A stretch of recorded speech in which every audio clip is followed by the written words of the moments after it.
नमस्ते बच्चों, स्वागत है एक बार फिर से आपका पॉलिटिकल साइंस क्लास 11th में। और आज जो हम चैप्टर शुरू करने जा रहे हैं वो संबंधित है स्थानीय स्वशासन से।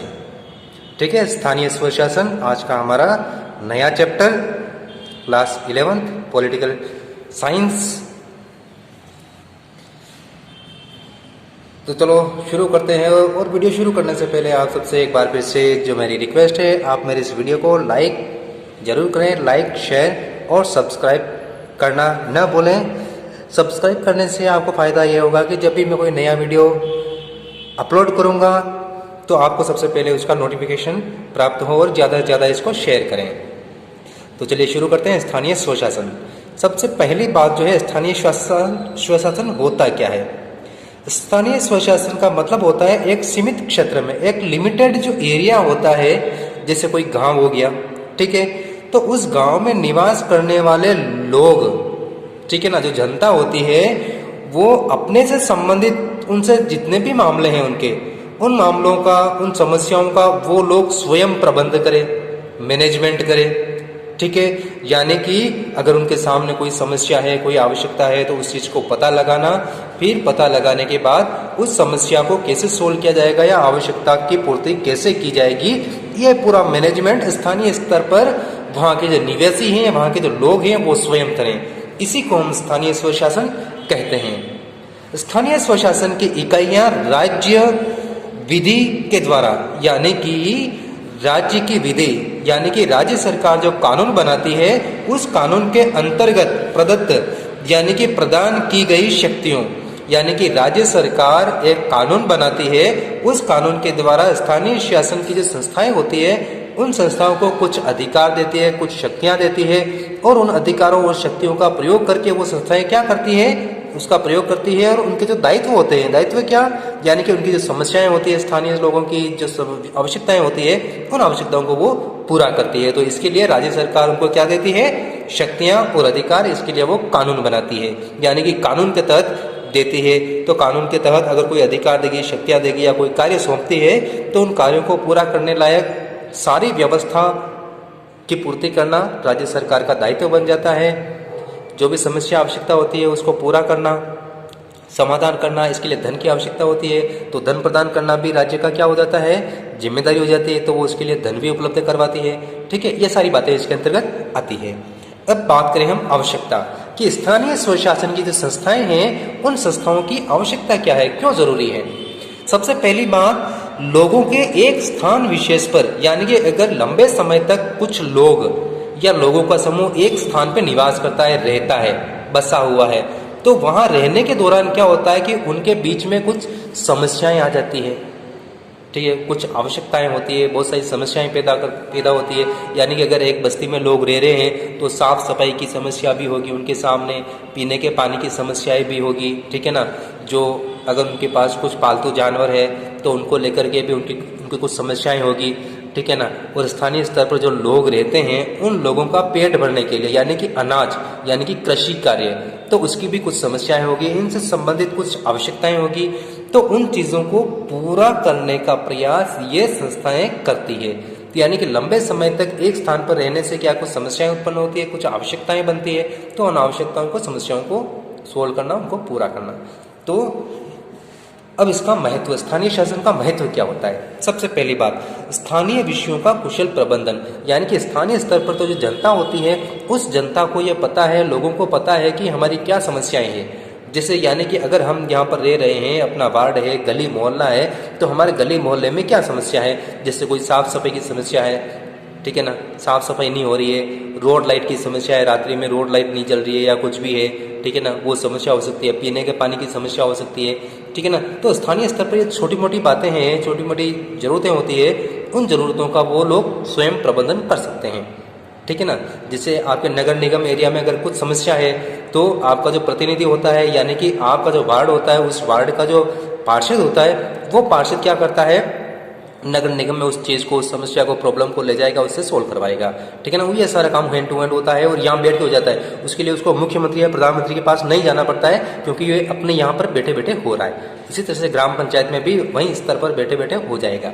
ठीक है। सेकंड जो है, लोकतंत्र की पाठशाला व प्रशिक्षण स्थल, यानी कि जो जनता होती है वो स्थानीय स्तर पर अपने से संबंधित जो शासन होती है, समस्या होती है, आवश्यकता होती है, उसको पूरा करने के लिए, सोल्व करने के लिए वो क्या होता है, एक्टिव रहता है। ठीक है ना, एक्टिव रहता है वो। ठीक है, तो उसको क्या है कि लोकतांत्रिक कामकाज कैसे चलता है, कैसे जैसे कोई काम करवाना है तो कैसे उसका प्रस्ताव रखा जाएगा। ठीक है, कैसे उस प्रस्ताव पर बहस होगी। ठीक है ना, अगर मेरी कुछ समस्या है तो उस समस्या को सोल्व करना जरूरी है, बहुत इंपॉर्टेंट समस्या है, तो मैं अपनी तरफ से कुछ बात रखूंगा कि क्यों मेरे लिए ये इंपॉर्टेंट है, या हमारे गली के लिए इस समस्या का सोल्व होना क्यों आवश्यक है, या ये आवश्यकता को पूरा करना क्यों ज़रूरी है। तो ये जो है हम उसका पूरा प्लान बना करके रख सकते हैं, उस प्लान पर बहस हो सकती है। उस प्लान को क्या होता है, नगर निगम की जो बैठक होती है या फिर ग्राम पंचायत की बैठक होती है, उसमें वो प्लान पास करवाया जा सकता है। ठीक है ना, नागरिक खुद पास करवा सकते हैं बहस करके। ठीक है ना, तो वो एक्टिव रहते हैं, एक्टिव रह करके उसमें भाग लेते हैं। इसलिए क्या होता है, उनको लोकतंत्र का प्रशिक्षण मिलता है कि लोकतंत्र में कामकाज कैसे चलता है। इसी तरह से जो है कोई समस्या होती है देश के सामने, राज्य के सामने, तो हमारे जो विधायक होते हैं वो भी क्या करते हैं, विधानसभा में उसी तरह से मसला उठाते हैं, विधानसभा में रखते हैं, उसके ऊपर बहस करते हैं और राज्य सरकार से उसको या केंद्र सरकार से उसको सोल्व कराने का प्रयास करते हैं। तो ये क्या स्थानीय स्तर पर कैसे कोई काम होता है, इसकी जो है ट्रेनिंग लोगों को मिलती है। फिर केंद्रीय सरकारों के कार्यभार इससे क्या हल्का हो जाता है। केंद्रीय सरकार, जो राज्य सरकार होती है, केंद्र सरकार होती है, ठीक है ना, उनका काम बड़े लेवल का होता है। दूसरे देशों के साथ संबंधों को संभालना, देश की सुरक्षा की व्यवस्था करना, करेंसी से संबंधित, है ना, और भी दूसरे बहुत सारे काम होते हैं। अगर ये ग्राम पंचायतों के मामले में या साफ सफाई, कूड़ा करकट के मामले में, है ना, लोगों को पानी पिलाने के मामले में अगर ये बिजी रही तो क्या है, देश के सामने बहुत भारी संकट उत्पन्न हो जाएगा। तो इन छोटी मोटी समस्याओं का समाधान करने का दायित्व स्थानीय स्तर पे देने से क्या होता है कि वो जो सरकारें होती है, यानी कि राष्ट्रीय सरकार, राज्य सरकार, उनकी कार्यकुशलता में वृद्धि होती है, क्योंकि फिर ये स्थानीय स्तर के काम उनको नहीं करने पड़ते, तो फिर उनके जो बड़े बड़े जो काम होते हैं उनको वो अच्छे तरह से कर सकती है। ठीक है, तो इसके लिए क्या होता है कि स्थानीय महत्व के विषयों का स्थानीय संस्थाओं को हस्तांतरण करना, ये चीज जो है ये कहलाती है लोकतांत्रिक विकेंद्रीकरण। यानी कि लोकतंत्र में क्या होता है कि जो शासन की समस्त शक्तियां होती हैं वो किसी एक सरकार के पास नहीं होनी चाहिए, एक व्यक्ति के पास नहीं होनी चाहिए, उन शक्तियों का डिवाइडेशन, विभाजन होना चाहिए। ठीक है, और उसी को जो है, उसी डिवाइडेशन को, उसी मतलब शक्तियों का जो विभाजन होता है उसी को कहते हैं लोकतांत्रिक विकेंद्रीकरण या शक्तियों का विकेंद्रीकरण। अगर सारी पावर्स अगर मेरे अकेले के हाथ में होगी तो मैं क्या करूंगा, मैं जो मेरी मर्जी होगी, मन में आएगा वो फैसला मैं ले लूंगा और लोगों से जबरदस्ती उस फैसले को मनवाऊंगा। लेकिन यहाँ पर क्या होता है, अगर शक्तियों का बंटवारा होगा तो हर फैसला मैं नहीं ले सकता। ठीक है ना, कुछ फैसले ऐसे हो सकते हैं जिसके लिए मुझे दूसरों से की राय को जानना और उनकी राय को मानना बहुत जरूरी होता है। ठीक है ना, इसलिए फिर अगला जो महत्व है इसका, नागरिकों में अपने शासन के प्रति जागरूकता पैदा करना। यानी कि स्थानीय स्तर पर जो शासन होता है उस शासन के प्रति लोगों में जागरूकता आए। फिर प्रशासनिक कार्यों में जन सहयोग को बढ़ाना, यानी कि स्थानीय स्तर का जो प्रशासन होता है उस प्रशासन में जनता के सहयोग से सारे कार्यों को अंजाम देना, उन कार्यों को पूरा करना। ठीक है, अब हम बात करते हैं आगे। यहाँ तक क्लियर हो गया, अब चलते हैं आगे। स्थानीय शासन के प्रकार कितने होते हैं, स्थानीय शासन कितने प्रकार का होता है? तो मुख्य रूप से दो प्रकार का स्थानीय शासन होता है। एक ग्रामीण स्थानीय शासन यानी कि गांव के लेवल पे, और दूसरा शहरी स्थानीय स्वशासन यानी कि रूरल लेवल पर, है ना, शहरी लेवल पर, जैसे आपके उदयपुर शहर में। ठीक है ना, तो ग्रामीण स्थानीय शासन भी वापस कितना, 3 प्रकार का होता है। एक सबसे छोटे स्तर पर ग्राम पंचायत होता है और सबसे बड़े स्तर पर जिला परिषद होता है, और इनके बीच वाला जो स्तर होता है वो पंचायत समिति का स्तर होता है। यानी कि बहुत सारी ग्राम पंचायतों को मिला करके पंचायत समिति बनती है। ठीक है, और फिर 8, 10, 12 जो भी पंचायत समितियां होती है उनको मिला करके जिला परिषद बनता है। जिला परिषद पूरे जिले के लेवल का होता है ना, इसमें पूरे जिले की सभी पंचायतें, समितियां इसमें शामिल होती है। और दूसरा जो होता है शहरी स्थानीय शासन, जो शहरी लेवल का होता है, रूरल, है ना, सिटी एरिया। तो इसमें जो शुरुआत होती है 10-12 हज़ार से ज़्यादा आबादी होनी चाहिए, पहली बात जनसंख्या। ठीक है।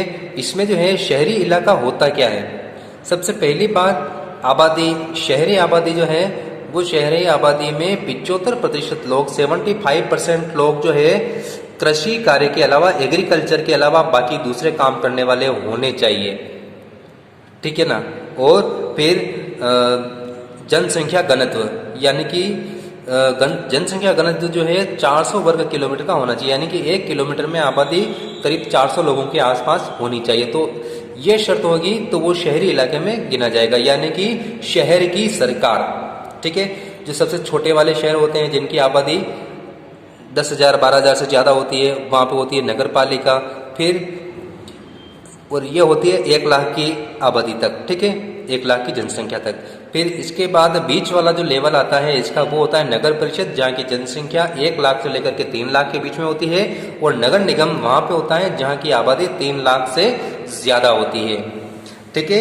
ये हो गया स्थानीय शासन का प्रकार। अब बात करते हैं स्थानीय शासन का इतिहास। स्थानीय शासन का इतिहास, ग्राम पंचायतों का इतिहास या शहरी सरकार का इतिहास कितना पुराना है वो देखते हैं। तो सबसे पहली बात जो है, प्राचीन काल में यानी कि हजारों सालों से हमारे देश में, भारत देश में पंचायतों का अस्तित्व रहा है। चाहे कोई भी साम्राज्य हुआ, कोई भी राज्य हुआ, बिना पंचायतों के सहयोग से नहीं चला, ठीक है। जैसे टैक्स का कलेक्शन करना, लगान इकट्ठा करना, ठीक है ना, तो ये सारे काम पंचायतों के माध्यम से ही होते थे। अब अलग अलग समय में पंचायतों को अलग अलग नाम से पुकारा जाता था। पंचायत नाम जो है हम आधुनिक समय में कहते हैं, इससे पहले हजारों साल पहले इनको सभा कहा जाता था भारत में। भले वो चोल साम्राज्य हो, नंद साम्राज्य हो, चंद्रगुप्त मौर्य से पहले वाला, इसके बाद चंद्रगुप्त मौर्य, गुप्त आए, यहाँ तक कि मुगल काल, जब मुगल बादशाह आए थे भारत में, मुगल साम्राज्य की स्थापना हुई थी, तब भी स्थानीय स्तर पर यह पंचायत वाली जो व्यवस्था है वो चल रही थी, ठीक है ना। जमीनी स्तर पर पंचायत जो है वो राज्य सरकार की प्रतिनिधि होती थी, और लगान इकट्ठा करना वगैरह स्थानीय स्तर पर सारा काम इन्हीं का होता था, ठीक है। लेकिन बाद में क्या होता है, जैसे सेकंड पॉइंट में देखिए, मुगल काल तक तो ये प्रणाली यानी कि पंचायत व्यवस्था ठीक ठाक चलती रही, और सरकारों ने भी, यानी कि जो भी राजा हुए, महाराजा हुए, नवाब हुए, बादशाह हुए, किसी ने भी फालतू का दखल पंचायतों के कामकाज में नहीं दिया। लेकिन बाद में क्या होता है कि जब ब्रिटिश सरकार आती है, ब्रिटिश साम्राज्य की स्थापना होती है, तो इन्होंने क्या किया कि पंचायतों को उपेक्षित कर दिया, और अपनी मर्जी से, जैसे रेतबाड़ी बंदोबस्त, महालवाड़ी बंदोबस्त, इस तरह के बंदोबस्तों के द्वारा जो है पंचायतों को बिल्कुल ही मृत प्राय कर दिया, मरे हुए के समान कर दिया, ठीक है ना। तो बिल्कुल लगभग खत्म कर दिया उनको। लेकिन बाद में क्या हुआ, 1882 में जब भारत का गवर्नर जनरल जो था, ब्रिटिश गवर्नर जनरल, वो था लॉर्ड रिपन, इसने कुछ प्रयास किए, कुछ कोशिशें की। कोशिशें किस लिए, स्थानीय स्तर को वापस खड़ा करने की, उनको उनके पैरों पर, ठीक है। इसीलिए उसको स्थानीय शासन का जनक कहा जाता है, ठीक है। स्थानीय स्तर का जनक कौन, लॉर्ड रिपन। ये कब था गवर्नर जनरल, 1882 में। अब बात करते हैं, इसके बाद देखिए 1919 यानी कि 1919 का अधिनियम आया था, जिसमें भी पंचायतों को फिर से स्थापित करने की कोशिश के संबंध में उसके अंदर कुछ प्रावधान थे जो ब्रिटिश सरकार ने पास किया था, ठीक है ना। तो फिर भी मतलब देखा जाए तो ब्रिटिश काल में, जो ब्रिटिश साम्राज्य भारत में था जब तक 15 अगस्त 1947 तक, ठीक है, पंचायतों पर कोई खास ध्यान नहीं दिया गया। यद्यपि लॉर्ड रिपन के प्रयासों से कुछ सुधार इसमें देखने को मिला। तो बाद में बात करते हैं स्वतंत्रता की प्राप्ति के बाद, यानी कि 15 अगस्त के बाद, ठीक है, सरकार चाहती थी कि ग्राम पंचायत स्थानीय शासन की फिर से स्थापना हो। इसके पीछे क्या कारण थे, एक तो गांधी जी का सपना था, ठीक है, उनकी ख्वाहिश थी कि हमारा जो देश है वो गांवों का देश है, इसलिए ग्राम स्वराज्य की अवधारणा, आदर्श उन्होंने स्थापित किया था कि हर ग्राम अपने आप में एक आदर्श हो, अपनी ज़रूरत का प्रोडक्शन उसी गांव के अंदर हो। एक गांव दूसरे गांव के ऊपर बहुत ही ज़रूरी हो तो उसके ऊपर डिपेंड हो, बाकी हर गांव आत्मनिर्भर, सेल्फ डिपेंड हो, ठीक है ना। तो और दूसरी बात, जब भारत का संविधान बनकर के तैयार हुआ तो संविधान के जो नीति निर्देशक तत्व हैं उनमें देखिए अनुच्छेद 40, ठीक है ना, अनुच्छेद 40 के अंतर्गत जिसमें ये कहा गया था कि राज्य पंचायतों की स्थापना का प्रयास करेगा, ठीक है, यानी कि पंचायतों की स्थापना करने की जिम्मेदारी राज्य को यानी कि सरकार को, स्टेट को दे दी गई, ठीक है। तो इन दोनों चीजों को पूरा करने के लिए एक तो गांधी जी के आदर्श को पूरा करना और दूसरा नीति निर्देशक तत्व के अंतर्गत भी ये बात की गई, सरकार को गाइडलाइन दी गई है, डायरेक्शन दिया गया है कि आप ऐसा करो।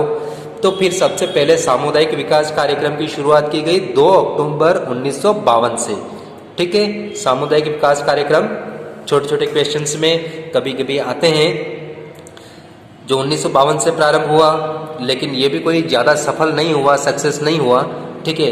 इसलिए फिर क्या हुआ कि सरकार ने एक कमेटी बनाई जिसका नाम था बलवंत राय मेहता। बलवंत राय मेहता जब संविधान बना, संविधान सभा ने बनाया था संविधान को, उसमें बलवंत राय मेहता भी उस संविधान सभा के एक सदस्य थे और ये उदयपुर के निवासी थे, ठीक है, बलवंत राय मेहता। तो 1957 में कमेटी बनाई और उस कमेटी ने जो सिफारिश की, जो रिपोर्ट दी सरकार को, उस रिपोर्ट के आधार पर फिर 2 अक्टूबर 1959 यानी कि 2 अक्टूबर 1959 को भारत के जो प्रथम प्रधानमंत्री थे, ठीक है ना, 15 अगस्त 1947 से प्रधानमंत्री थे भारत के, तो पंडित जवाहरलाल नेहरू ने राजस्थान से इसकी शुरुआत की, यानी कि पंचायती राज व्यवस्था का प्रारंभ कहाँ से हुआ, स्थापना कहाँ हुई, राजस्थान से इसकी स्थापना हुई, इसकी शुरुआत हुई, ठीक है। और ये और डिटेल में देखो तो बुगतरी गांव, जिला नागौर, यानी कि नागौर जिले के बुगतरी गांव में जवाहरलाल नेहरू ने 2 अक्टूबर 1959 को पंचायती राज व्यवस्था का क्या किया, उद्घाटन किया। अब चलते हैं आगे, यहाँ तक क्लियर समझ में आ गया होगा आपको।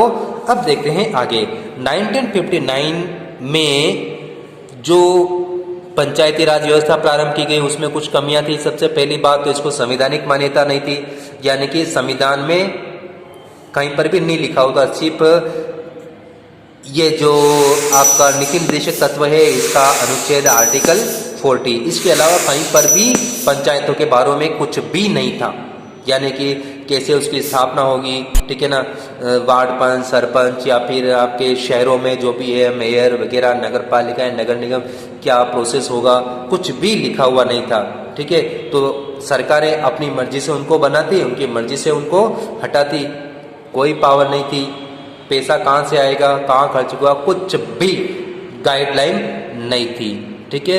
दूसरा, ना तो निर्वाचन प्रक्रिया के संबंध में उसके अंदर कुछ था, न कार्यकाल के संबंध में बजट, अधिकार, शक्तियां, कोई व्यवस्था उसमें नहीं थी, ठीक है। और दूसरी बात, सरकारों का हस्तक्षेप बहुत ही ज्यादा था, कभी भी सरकार उनको हटा देती थी, टाइम पीरियड भी उनका पूरा नहीं था, कितने साल के लिए वो काम करेगी ही करेगी, ठीक है।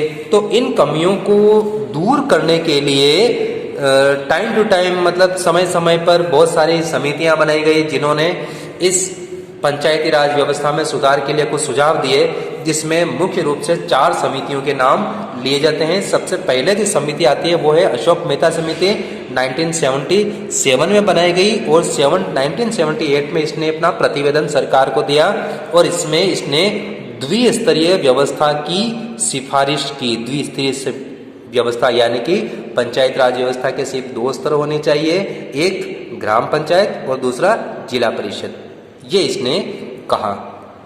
मुख्य रूप से यही है।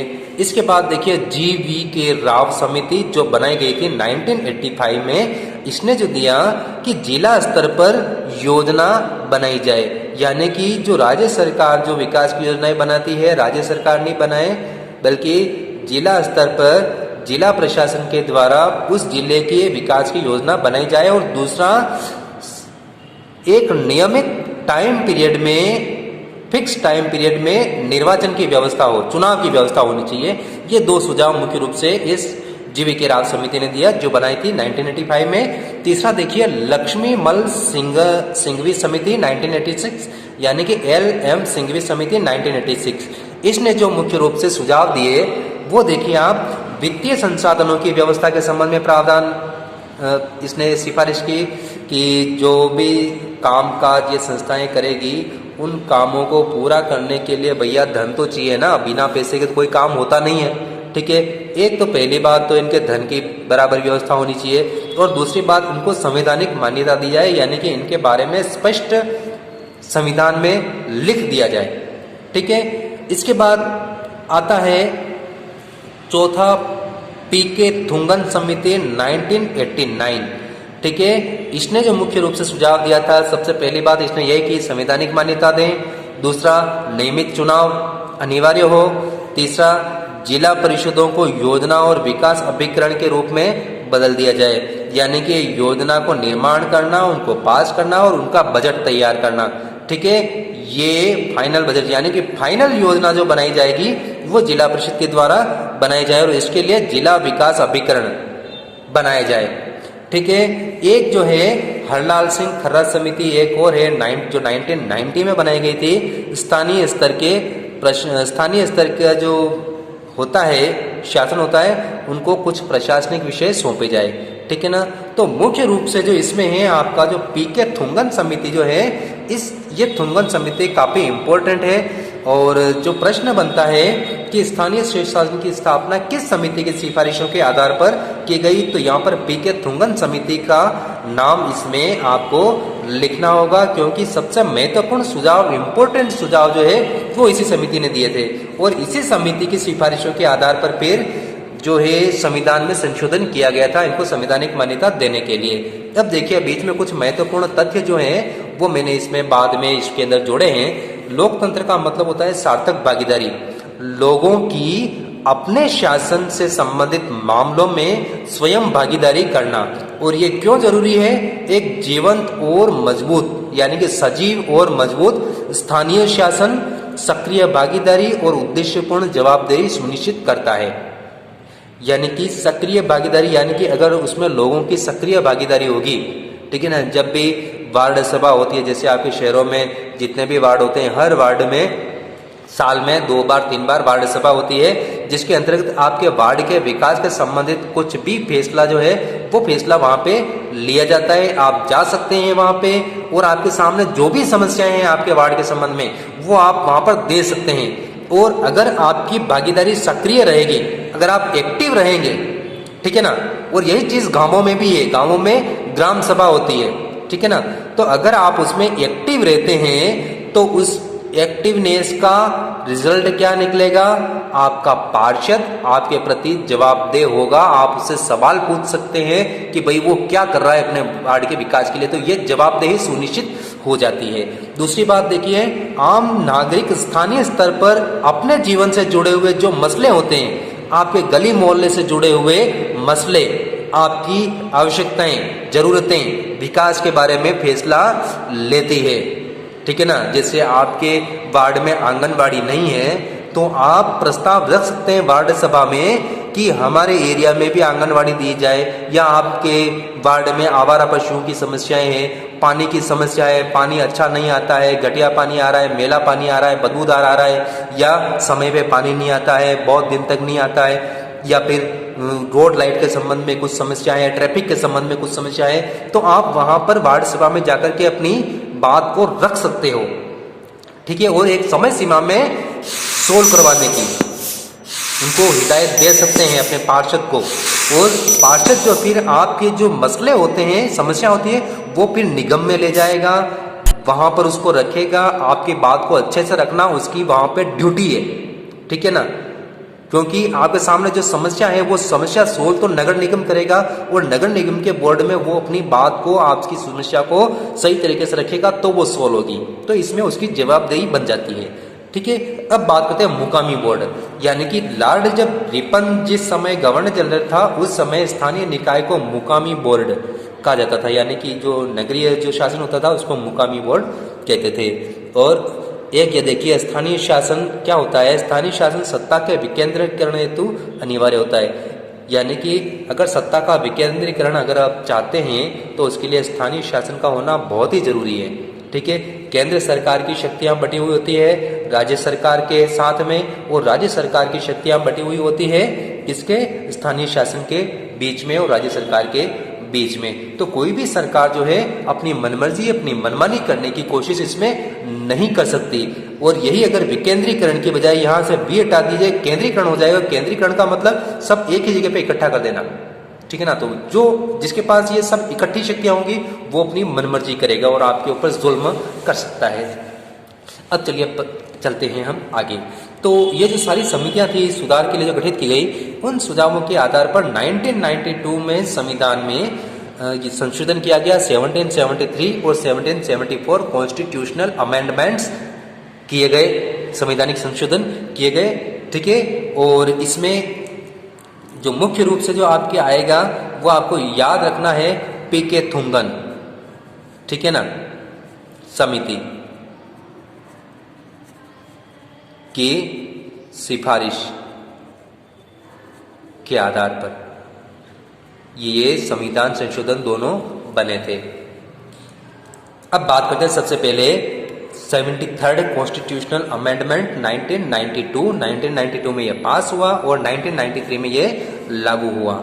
तो 73वां संविधान संशोधन 1992 संसद और विधान मंडलों से पास हुआ, ठीक है। 1993 में लागू हुआ। अधिनियम का शीर्षक क्या था? ग्राम पंचायतें, यानी ग्राम पंचायतें के नाम से यह अधिनियम बना, ठीक है। फिर अधिनियम हेतु संसद ने, यानी कि अधिनियम को पास करने के लिए, इसकी जांच करने के लिए संसद ने जो कमेटी गठित की, ठीक है ना, जो कमेटी बनाई, उस कमेटी को कहा गया प्रवर समिति, ठीक है, प्रवर समिति।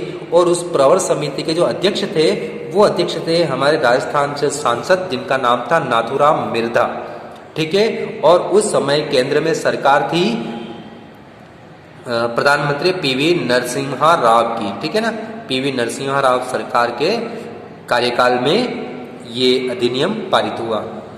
अधिनियम पूरे देश में लागू कब हुआ? 24 अप्रैल 1993 को लागू हुआ ये। इसलिए प्रतिवर्ष 24 अप्रैल को पंचायती राज दिवस के रूप में मनाया जाता है, ठीक है। ये चीज आपको ध्यान में रखनी है। अधिनियम के द्वारा संविधान में क्या नया जोड़ा गया है वो देख लीजिए आप, ठीक है। एक नया भाग जोड़ा संविधान में, भाग 9 नया जोड़ा, पंचायत, ठीक है।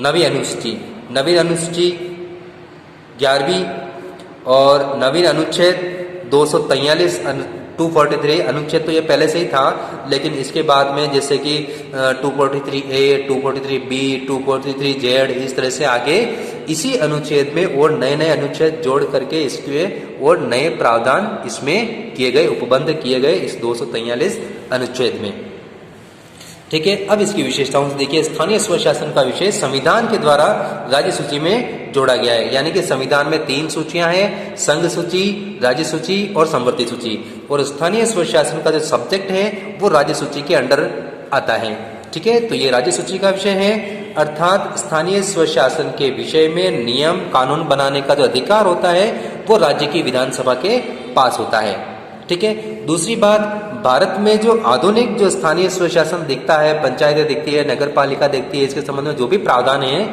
वो लिया गया है ब्राजील देश के संविधान से, ठीक है। और उसमें क्या विशेषता है कि सरकारें यानी कि राज्य स्थानीय निकायों के कामकाज में अनावश्यक दखल नहीं दे सकते, ठीक है ना। बहुत ही जरूरी हो तो उसमें कुछ गाइडलाइन राज्य सरकार दे सकती है, बाकी राज्य सरकार स्थानीय निकाय यानी कि पंचायतों के मामलों में बिल्कुल भी दखल नहीं दे सकता, ठीक है। अब चलें आगे। अब देखिए आप, भारत में आधुनिक स्थानीय स्वशासन की स्थापना थुंगन समिति 1989, अलग अलग जगह पे इसके क्या है कि अलग अलग दे रखा है, ठीक है। तो 1988 भी है, 1989 भी है। तो आपके जो बुक में जो हो वो आपको ध्यान में रखना है, लेकिन नाम आपको यही ध्यान में रखना है, पीके थुंगन समिति की सिफारिश के आधार पर की गई। अब इसमें देखिए 73rd संविधान संशोधन अधिनियम, 73वां संविधान संशोधन अधिनियम जिसका शीर्षक था पंचायतें, 1992 में बना, लागू हुआ 24 अप्रैल 1993 में। इस दिन पंचायत दिवस मनाया जाता है। और 74वां संविधान संशोधन कब बना? 1993 में, ठीक है। और ये लागू हुआ था 1 जून 1993 को। ठीक है, अब इसके प्रमुख प्रावधानों की बात कर लेते हैं, कौन कौन सी इसमें कुछ खास बातें जो है वो देख लेते हैं। सबसे पहली बात त्रिस्तरीय इसकी बनावट है, 3 ट्राई लेवल इसका स्ट्रक्चर है जिसमें 3 स्तर स्थापित किए गए हैं। सबसे निम्न स्तर पर, जमीनी स्तर पर, सबसे मतलब गांव के स्तर पर आप कह सकते हैं ग्राम पंचायत, जिसका अध्यक्ष होता है सरपंच। ठीक है, और एक होता है उप सरपंच। ठीक है, तो इसमें क्या होता है कि हर वार्ड में हर ग्राम में वार्ड होते हैं। ठीक है, जैसे आपके शहरों में होते हैं, वार्ड से एक वार्ड पंच चुना जाता है गांव में। शहरों में कौन चुना जाता है? पार्षद। ठीक है, और सरपंच का चुनाव गांव में जनता खुद करती है, प्रत्यक्ष रूप से निर्वाचित किया जाता है सरपंच को। लेकिन उप सरपंच का चुनाव जितने भी वार्ड पंच होते हैं वो अपने में से किसी एक आदमी को उप सरपंच बनाते हैं। यानी कि ग्राम पंचायत में वार्ड पंच और सरपंच का चुनाव जनता प्रत्यक्ष रूप से करती है। इसके अलावा प्रत्यक्ष चुनाव नहीं होता है। ठीक है, इसके अलावा सिर्फ जो वार्ड के जो मेंबर होते हैं उन्हीं का चुनाव होता है। बाकी जो प्रधान, मेयर, महापौर, चेयरमैन वगैरह ये जो सब जो होते हैं इनका अप्रत्यक्ष रूप से होता है। यानी कि जो वार्ड से जो लोग चुने जाते हैं वही लोग उनका चुनाव करते हैं। ठीक है, निम्न स्तर पर ग्राम पंचायत हो गया। देखो, मिडिल लेवल पर, मध्यवर्ती स्तर पर होती है पंचायत समिति, और पंचायत समिति के प्रधान को जो मुखिया होता है उसको कहते हैं प्रधान। ठीक है, और उच्च स्तर पर, उच्चतम स्तर पर होती है जिला परिषद, और जिला परिषद पर जो होता है इनका मुखिया वो होता है जिला प्रमुख। यानी कि पंचायत समिति, ग्राम पंचायत और जिला परिषद को जो है वार्डों में बांटा जाता है। हर वार्ड से, इन दोनों ही वार्डों से क्या होता है, पार्षद मतलब जो वार्ड मेंबर चुने जाते हैं, वार्ड मेंबर कहते हैं इनको, और शहरों में कहते हैं पार्षद। और ग्राम पंचायत में जो वार्ड से चुना जाता है उसको कहते हैं वार्ड पंच। ठीक है, तो जिला प्रमुख होता है जिला परिषद का मुखिया, और जिला प्रमुख और प्रधान का चुनाव जो वार्ड के जो मेंबर होते हैं जीते हुए वो अपने में से करते हैं। उप प्रधान और उप जिला प्रमुख का चुनाव भी उनमें अपने में से ही होता है। ठीक है, अब चलते हैं आगे, ग्राम सभा की बात कर लेते हैं। तो प्रत्येक ग्राम में एक ग्राम सभा होती है, और उस ग्राम सभा के मेंबर कौन होते हैं? उस गांव के वो सभी लोग जिनकी आयु 18 वर्ष से अधिक है, और दूसरी बात जिनका वोटर लिस्ट में नाम है, यानी कि पंजीकृत मतदाता, वोटर लिस्ट में नाम होना चाहिए 18 साल से अधिक आयु वाले। तो वो सभी लोग ग्राम सभा के मेंबर होते हैं, उसकी बैठकों में भाग ले सकते हैं। और उन बैठकों की अध्यक्षता कौन करता है? सरपंच करता है। और जब सरपंच अनुपस्थित होता है, गैर हाजिर होता है, तो ग्राम सभा की अध्यक्षता उप सरपंच करता है। अब ग्राम सभा काम कौन कौन से करती है? ग्राम पंचायतों की बैठकों में भाग लेना, विकास की योजना तैयार करना, बजट पर विचार करना, ये ग्राम सभा की कार्य है। वहाँ ग्राम पंचायत के नहीं, ग्राम सभा यानी कि गांव के विकास के संबंध में, अलग अलग वार्डों के संबंध में जो भी समस्याएं होती है, कुछ भी होता है, तो ये चीज़ ये लोग ग्राम पंचायत की बैठक में कर सकते हैं, प्रस्ताव रख सकते हैं। यानी कि आपके संबंध में आप स्वयं प्रस्ताव रख सकते हैं और उनको पास करवाने की कोशिश कर सकते हैं। इसकी अध्यक्षता सरपंच करता है, और अनुपस्थित पर उप सरपंच कर सकता है। अब चलिए आगे, अब बात करते हैं निर्वाचन की, यानी कि चुनाव। तो प्रत्येक स्तर पर जनता सीधे निर्वाचन करती है, यानी कि प्रत्यक्ष निर्वाचन करती है। किसमें? ग्राम स्तर पर वार्ड पंच और सरपंच का चुनाव जनता सीधे करती है, और पंचायत समिति और जिला परिषद में जो वार्ड मेंबर होता है उसका चुनाव जनता सीधे करती है। ठीक है, प्रत्येक 5 वर्ष में चुनाव होते हैं।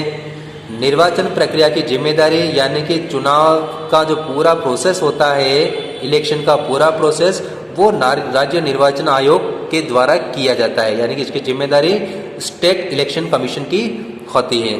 तीसरी बात, अगर आप इनके कामकाज से संतुष्ट नहीं हैं तो 5 साल से पहले भी अविश्वास प्रस्ताव ला करके उसको हटा सकते हैं। ठीक है, अविश्वास प्रस्ताव के द्वारा, यानी कि सरपंच, उप सरपंच, प्रधान, जिला प्रमुख, इनके खिलाफ अविश्वास प्रस्ताव लाया जा सकता है और टाइम से पहले इसको हटाया जा सकता है। ठीक है, और पूरे के पूरे निकाय को भी हटाया जा सकता है। अब सरकार भी जो है, जैसे 5 साल का तो कामकाज पूरा है, लेकिन सरकार इसको 5 साल से पहले भी अगर कोई विशेष परिस्थिति हो 5 साल से पहले इसको भंग कर सकती है, यानी कि हटा सकती है। और लेकिन हटाने के साथ ही जो जरूरी है कि 6 माह के अंदर अंदर, यानी कि 6 महीने में फिर से चुनाव करवाए जाने चाहिए। लेकिन यदि आगे आने वाले चुनाव में 6 महीने से कम का वक्त है, जैसे कि 3 साल काम किया, ठीक है, 3 साल के बाद उसको हटा दिया, पूरा कार्यकाल कितना है 5 वर्ष, 3 साल में हटाया, अभी 2 साल बाकी है चुनाव में, ठीक है, तो चुनाव करवाए जा सकते हैं। लेकिन मान लिया जाए कि 4 साल और 6 महीने बाद अगर उसको हटाया जाता है और चुनाव होने में है 5 साल में, ठीक है, तो क्योंकि 5 वर्ष पूरे होने में अब 6 महीने से भी कम टाइम बाकी बचा है, तो उस स्थिति में चुनाव नहीं होंगे, यानी कि 6 माह से कम समय का शेष हो तो निर्वाचन अनिवार्य नहीं है। और जो नई चुनी जाने वाली संस्था होती है वो 5 साल के लिए काम नहीं करेगी, बल्कि शेष अवधि यानी कि 3 साल या 4 साल के बाद अगर उसको हटाया जाता है और नए चुनाव होते हैं तो उस वक्त फिर बाकी बचे हुए 1 साल या 2 साल के लिए वो काम करेगी। अब बात करते हैं आरक्षण के संबंध में। प्रत्येक स्तर पर, यानी कि ग्राम पंचायत हो, जिला परिषद हो या पंचायत समिति हो, ठीक है, वार्ड, प्रत्येक वार्ड में, ठीक है, और प्रमुखों के पद भी, यानी कि जो इनके मुखिया का जो पद होता है, भले ग्राम पंचायत का मुखिया हो, पंचायत समिति या जिला परिषद का मुखिया हो, इन सभी में प्रत्येक स्तर पर अनुसूचित जाति, जनजाति और अन्य पिछड़ा वर्ग तथा महिलाओं के लिए आरक्षण का प्रावधान किया गया है, ठीक है। दूसरी बात, प्रत्येक वर्ग में महिलाओं को 33% आरक्षण दिया गया, 33% आरक्षण है। ये बात अलग है कि राजस्थान में सरकार ने महिलाओं को 50% रिजर्वेशन दे रखा है प्रत्येक वर्ग की, यानी कि एससी की जो टोटल सीटें होगी उसमें 50% आरक्षण, एसटी की सीटों में 50%, ओबीसी में 50%, जनरल में 50% आरक्षण। तो इस तरह से कुल मिलाकर के 50% रिजर्वेशन महिलाओं के लिए है राजस्थान में। बाकी ऑल इंडिया लेवल पर जो रिजर्वेशन है वो है 33%, ठीक है। राजस्थान में सरकार ने ज्यादा दे रखा है। फिर आरक्षण चक्रानुक्रम के आधार पर होगा, यानी कि रोटेशन के आधार पर, यानी कि एक बार एसटी की सीट आएगी, एक बार एससी की, फिर ओबीसी की, फिर जनरल की सीट आएगी, इस तरह से फिर जैसे एक बार महिला, फिर पुरुष, फिर महिला, फिर पुरुष, तो इस रोटेशन के आधार पर क्या होगा, आरक्षण मिलेगा सबको। निकायों के प्रधान पद पर भी बारी बारी से आरक्षण होगा, यानी कि जैसे सरपंच है या जिला प्रमुख का पद है, एक बार एसटी का प्रधान बन गया, अगली बार ओबीसी का हो जाएगा, फिर अगली बार किसका हो जाएगा, जो भी जाति बची हुई है, इस तरह से, यानी कि एक के बाद एक, यानी कि हर जाति को अवसर प्राप्त होगा। अब बात करें विषयों के हस्तांतरण की, यानी कि कौन कौन से कार्य ये सरकारें, मतलब स्थानीय स्तर की जो सरकार होती है, स्थानीय स्वशासन संस्था होती है, वो करती है। तो इसमें देखिए राज्य सूची के जो मतलब 3 सूचियां हैं भारत के संविधान में, संघ सूची, राज्य सूची, समवर्ती सूची। तो राज्य सूची के अंतर्गत जितने भी विषय हैं उनमें से 29 विषय 11वीं अनुसूची में दिए हुए हैं।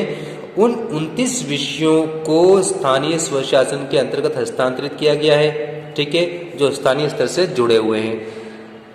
दूसरी बात, 1996 में एक नया अधिनियम बनाया सरकार ने, जिसमें क्या किया कि आदिवासी समुदायों को जल, जंगल, उनकी जमीन, रीति रिवाज, सांस्कृतिक अधिकारों की रक्षा की व्यवस्था की गई है, यानी कि उनको कुछ स्पेशल इस एक्ट में उनके लिए प्रावधान दिया गया है, ताकि उनकी हजारों सालों की जो मतलब जंगल से जुड़े हुए जो उनका कल्चर है, जीव जंतु के प्रति, पेड़ पौधे के प्रति, उस कल्चर को बनाए रखने के लिए उनको कुछ स्पेशल पावर्स आदिवासी एरिया में वहाँ की संस्थाओं को सौंपी गई है, ठीक है। 5वां तो देखिए आप, राज्य चुनाव आयोग, यानी कि इसमें अधिनियम के द्वारा स्थानीय निकाय के निर्वाचन के लिए एक पृथक राज्य निर्वाचन आयोग की स्थापना की गई है, एक अलग से निर्वाचन आयोग, यानी कि केंद्र में जो इससे पहले वाले चैप्टर में आपने पढ़ा था, जो निर्वाचन और चुनाव वाला चैप्टर पढ़ा था आपने, उसमें केंद्रीय निर्वाचन आयोग था, यानी कि उसका काम था क्या, विधानसभा, संसद, राष्ट्रपति और उपराष्ट्रपति के निर्वाचन का काम, ठीक है, और उसके लिए वोटर लिस्ट को अपडेशन करना, ठीक है, ये काम उसका था। लेकिन यहाँ पर जो है इसका जो काम है राज्य निर्वाचन आयोग का, वो स्थानीय निकाय के निर्वाचन से संबंधित है, तो ये अलग से है। तो राज्य निर्वाचन आयोग और केंद्रीय जो निर्वाचन आयोग होता है उसमें किसी प्रकार का कोई कनेक्शन नहीं होता है, ये बिल्कुल अलग है, वो अलग है। ठीक है। कार्य निकायों का निर्वाचन करवाना, अधीक्षण, निर्देशन और नियंत्रण का कार्य, टोटल काम जो है ये काम ये निर्वाचन आयोग करता है। यानी कि वोटर लिस्ट बनाना, उसमें अपडेट करना, अपडेट करने का मतलब नए मतदाता जोड़ना, मरे हुए को हटाना, ठीक है, और उसको अपडेट करना। जैसे कोई एक मतदाता पहले उदयपुर में रहता था, फिर जयपुर चला गया, तो उदयपुर की वोटर लिस्ट से नाम हटा करके जयपुर की वोटर लिस्ट में जोड़ना, इस तरह से ये अपडेशन करना। ठीक है, ये टाइम टू टाइम होता रहता है। फिर उम्मीदवारों से चुनाव के फॉर्म भरवाना, उन फॉर्म की जांच करना वगैरह, ठीक है। फिर इलेक्शन करवाना, इलेक्शन का रिजल्ट घोषित करना, ठीक है। फिर उनको वापस शपथ दिलाना, ये सारा काम इनका होता है। अब चलते हैं आगे। राज्य निर्वाचन आयुक्त एक स्वतंत्र अधिकारी होता है, बिल्कुल अलग, ठीक है। उसकी नियुक्ति तो राज्य सरकार करती है, राज्यपाल करती है, लेकिन नियुक्त होने के बाद वो किसी के दबाव में नहीं होता है, ठीक है, दबाव में रहकर के काम नहीं करता है। उसका अलग ही सेल्फ गवर्निंग बॉडी होती है, ठीक है ना, जिसमें सरकार का कोई दखल नहीं होता है, ठीक है। अगला तो देखिए आप, राज्य वित्त आयोग। प्रत्येक 5 साल में राज्य वित्त आयोग का गठन किया जाता है, और ये किया जाता है राज्य सरकार के द्वारा। और इसका कार्य क्या होता है, जो स्थानीय स्तर की संस्थाएं होती है उनकी आर्थिक स्थिति की जांच करना और उनके लिए अनुदान की सिफारिश करना। यानी कि उनको कामकाज चलाने के लिए कब कितने धन की आवश्यकता होती है, अगले 5 सालों में कितने धन, हर साल उनको कितना धन बढ़ाया जाएगा, कितना % उनका बजट बढ़ाया जाएगा, इसके संबंध में वो सिफारिशें करती है, ठीक है। फिर राजस्व का बंटवारा। राजस्व का बंटवारा क्या होता है कि राज्य और स्थानीय शासन की जो संस्थाएं होती है उनके बीच में धन का बंटवारा होता है, क्योंकि दोनों को ही अपने अपने कामकाज को पूरा करने के लिए दोनों ही सरकारों को धन की आवश्यकता होती है। तो राज्य सरकार और स्थानीय निकाय के शासन के बीच में क्या होता है, धन का बंटवारा होता है, ठीक है। अब स्थानीय शासन के हिस्से में जितना धन आएगा, उस स्थानीय शासन के हिस्से में जो आने वाले धन को भी वापस क्या 2 हिस्सों में बांटा जाता है, एक शहरी स्थानीय शासन और दूसरा ग्रामीण स्थानीय शासन। इन दोनों के बीच में वापस उस रेवेन्यू का क्या होगा, विभाजन होगा, उसका डिवाइडेशन होगा। अब बात करते हैं लेखा परीक्षण की। लेखा परीक्षण यानी कि ऑडिट करना, यानी कि इनकी जो इनकम होती है स्थानीय स्तर की संस्थाओं को, ठीक है, और ये जितना एक्सपेंड करते हैं, जितना खर्च करते हैं, ठीक है ना, आय और व्यय, इसकी ऑडिट करना। यानी कि घोटाला घपला, जहाँ जिस काम के लिए पैसा उठाया है वापस वो काम हुआ कि नहीं हुआ, कितना हुआ, किस लेवल का हुआ, ठीक है ना, वो सारी चीज़ें जो क्या होती है वो इसमें जांची जाती है, ऑडिट किया जाता है, ठीक है। तो ऑडिट के लिए नियम बनाने का काम जो है वो राज्य सरकार करती है। अब राजस्थान में क्या है कि राज्य सरकार के द्वारा इस ऑडिट के कार्य को करने के लिए प्रतिवर्ष सामाजिक अंकेक्षण करवाया जाता है। सामाजिक अंकेक्षण जैसे ग्राम पंचायतों में सामाजिक अंकेक्षण करवाया जाता है, ठीक है, पूरे साल भर की ऑडिट निकाली जाती है, तो उसमें ग्राम के मतदाताओं को भी बुलाया जाता है, ठीक है, और वो जो ग्राम पंचायत जो दस्तावेज सामने रखती है, रिकॉर्ड सामने रखती है, वो उनकी जांच कर सकते हैं स्थानीय स्तर पर लोगों की सहभागिता के द्वारा, जन सहयोग के द्वारा। यानी कि जन सहयोग और प्रशासनिक सहयोग आपस में मिलकर के इस ऑडिट के काम को पूरा करते हैं। तो इस दौरान क्या होता है कि बहुत बार जो घोटाले घपले होते हैं ना, वो भी सामने आ जाते हैं, ठीक है। स्थानीय स्वशासन लोकतांत्रिक विकेंद्रीकरण की सशक्त पहचान है।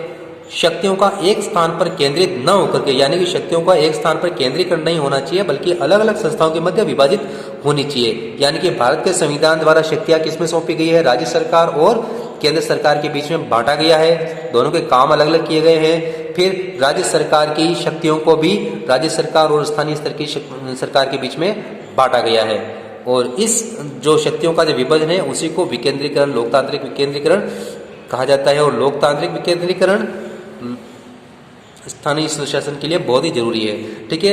ये तो हो गया आपके ग्रामीण स्थानीय स्वशासन, ठीक है, यहाँ तक क्लियर। अब बात कर लेते हैं शहरी स्थानीय स्वशासन, यानी कि 74th कॉन्स्टिट्यूशनल अमेंडमेंट, 74वां संविधान संशोधन।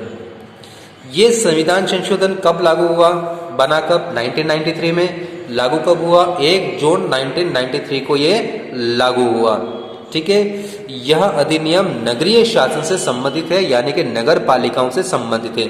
यानी कि इस अधिनियम का शीर्षक क्या था? नगर पालिकाएं। ठीक है।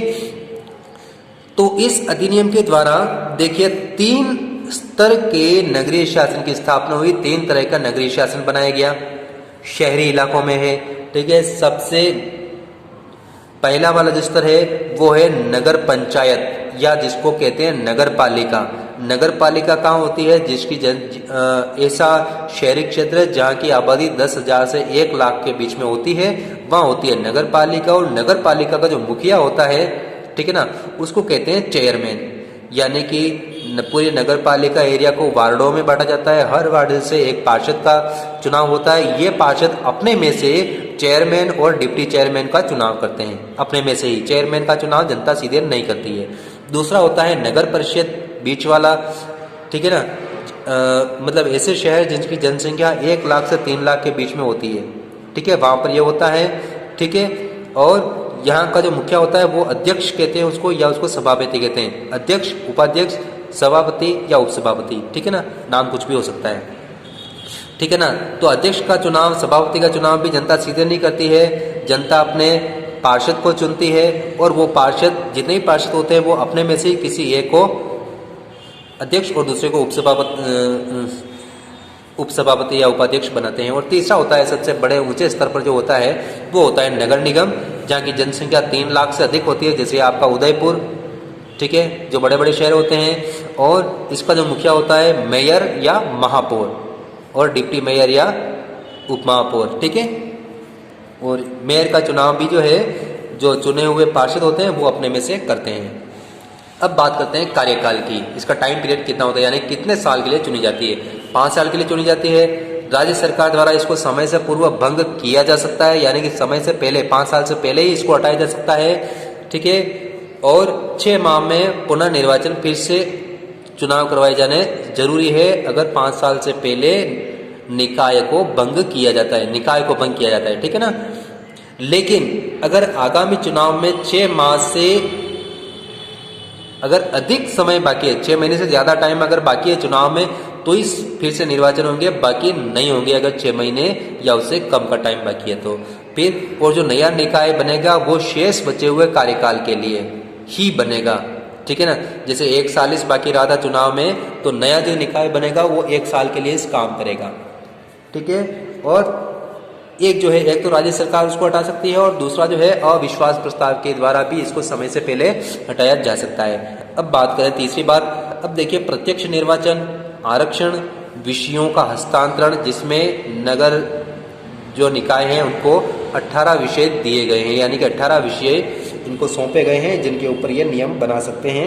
फिर राज्य निर्वाचन आयोग के संबंध में जो प्रावधान है, राज्य वित्त आयोग से संबंधित प्रावधान, ये सभी ग्रामीण शासन में भी है और नगरीय शासन में भी है, दोनों में ये चीजें एक जैसी है, इसलिए इसमें आपको अलग से पढ़ने की आवश्यकता नहीं है। जो प्रत्यक्ष निर्वाचन उसमें होता है वही प्रत्यक्ष निर्वाचन इसमें होता है।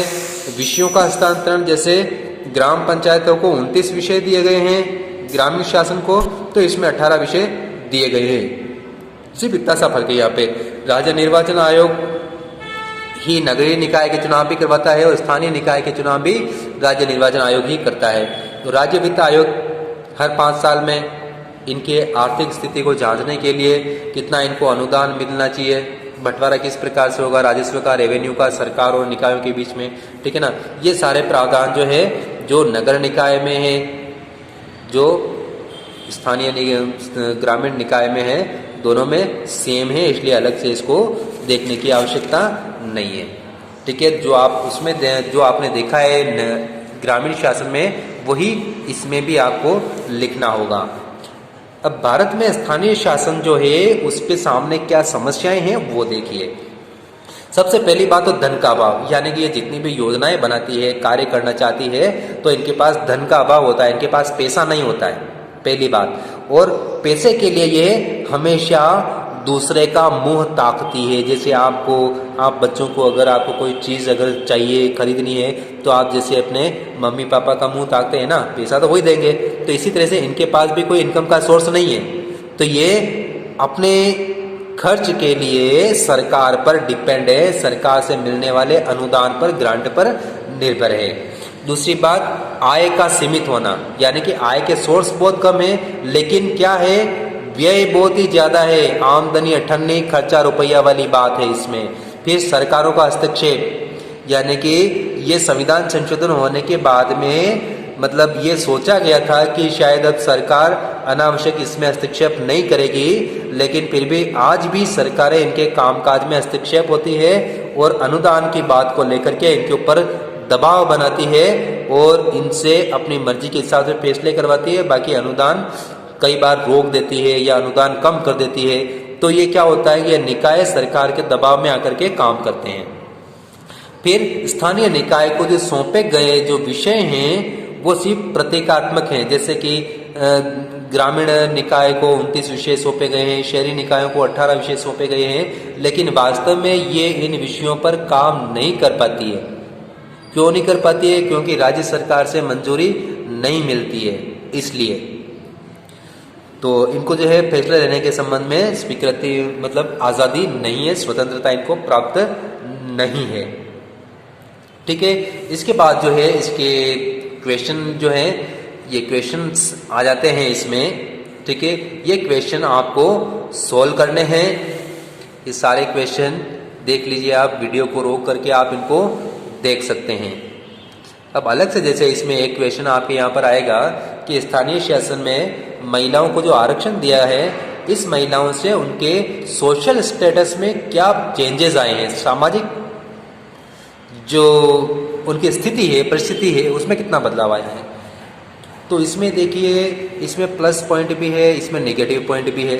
प्लस पॉइंट ये कि इनको घर दीवारी से बाहर, घर की चार दीवारी से बाहर निकलने का मौका मिला है, लोगों के साथ उठना बैठना, फिर संस्थाओं में कामकाज कैसे होता है, कामकाज का ढर्रा क्या होता है, ठीक है ना, वो सारा का सारा जो है इनको उसमें अभी धीरे धीरे क्या दक्ष हो रही है महिलाएं।